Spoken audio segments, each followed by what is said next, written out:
সে বলিল, সবচেয়ে মজার কথা যদি শুনিতে চাও তো আমার জীবনের কথা বলি। গির্জার ঘড়িতে ঢং ঢং করিয়া 2টা বাজিল। যখন মানুষ ছিলাম এবং ছোট ছিলাম তখন এক ব্যক্তিকে জমের মতো ভয় করিতাম। তিনি আমার স্বামী। মাছকে বড়শি দিয়া ধরিলে তাহার যেমন মনে হয়, আমারও সেইরূপ মনে হইত। অর্থাৎ কোন এক সম্পূর্ণ অপরিচিত জীব যেন বড়শিতে গাঁথিয়া আমাকে আমার স্নিগ্ধ গভীর জন্মজলাশয় হইতে টান মারিয়া ছিনিয়া লইয়া যাইতেছে। কিছুতে তাহার হাত হইতে পরিত্রাণ নাই। বিবাহের 2 মাস পরেই আমার স্বামীর মৃত্যু হইল এবং আমার আত্মীয় স্বজনেরা আমার হইয়া অনেক বিলাপ পরিতাপ করিলেন।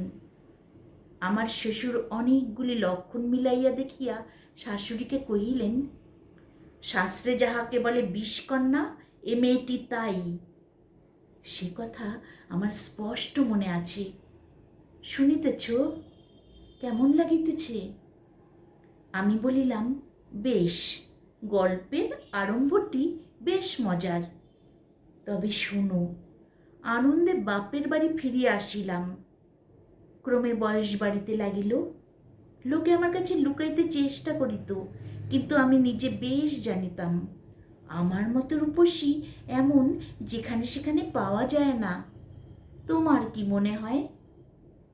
খুব সম্ভব, কিন্তু আমি তোমাকে কখনো দেখি নাই।